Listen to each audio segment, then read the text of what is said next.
Okay, so it's time now to look specifically at electric circuits. You kind of did some questions with them when you were doing those Ohm's Law questions, but it's time to look a little bit more in depth at them, okay?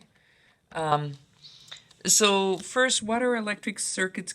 What do they consist of? They consist of three things. You have to have three things to build a circuit. The first one is a source of electrical energy. In other words, a battery, a power supply, something like that, okay? The second thing you need, connecting wires. You have to hook that source of electrical energy up to whatever it is that needs that energy. And the third thing is a load.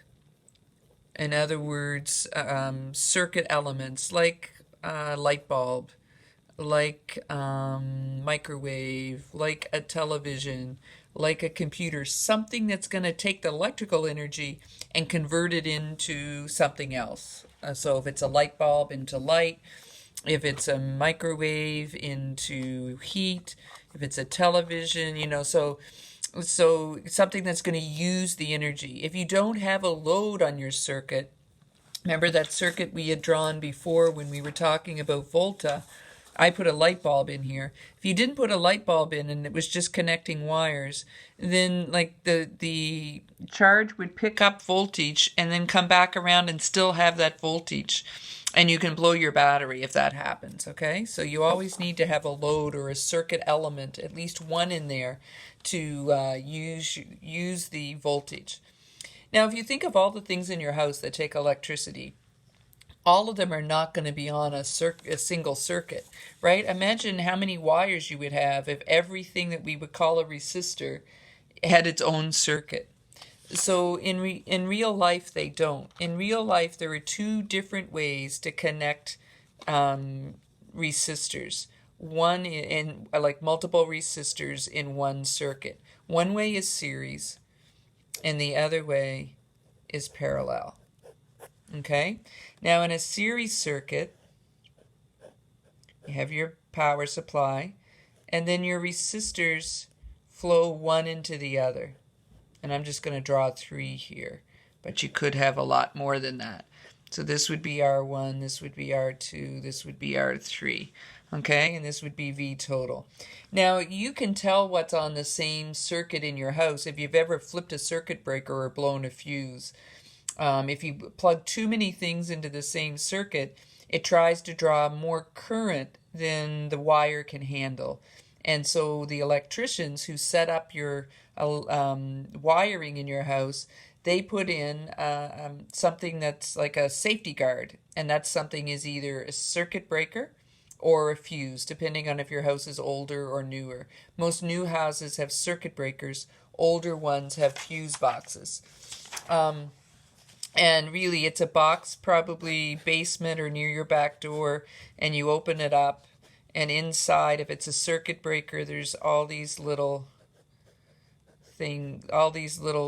switches. And when everything is good, all the switches are on the same side.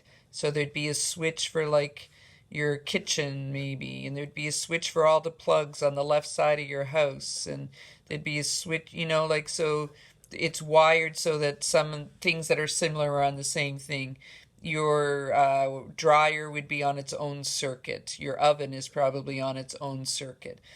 And so, like, if all the plugs on the left-hand side of your house are all on the same circuit, and there's too many things plugged in at the same time, then that circuit breaker will flip over, right? And it'll turn itself off because it's like that safety thing. If you try to draw through too much current through a wire, you could melt the wire. And so the circuit breaker isn't going to allow you to do that. It just shuts the circuit down. So then you have to go downstairs and you just re-flip it to reset it. But you have to unplug something first. So like, if you have three friends over visiting and they're all drying their hair and someone's running an electric razor while someone else is ironing clothes, it's probably going to flip the circuit if they're all in the same thing. They're all drawing a lot of energy. So you have to unplug one. And then, because if you just flip it over and everybody starts again, it's going to flip again. Okay, so that's if there's circuit breakers. Fuse boxes are exactly the same, except like I said, they're older, so they're circular. And a fuse, it's a little glass, probably the top of it's like the size of a penny, and then it comes down and it screws in to these holes in your fuse box. And there's this tiny little thin wire that runs from one side to the other. And so it completes the circuit here in your house. But it's a much more fragile wire than the wire in the rest of your house. So if you try to draw too much current for the wire in the rest of your house, it's going to burn this wire. And when that happens, you say we've blown a fuse. And so then you have to go down to your fuse box and you have to take it out and you have to replace it with a new one. Now the problem with fuses is, and like I said, they're the older style, you always had to have extra fuses on hand because you never knew when a fuse was going to blow.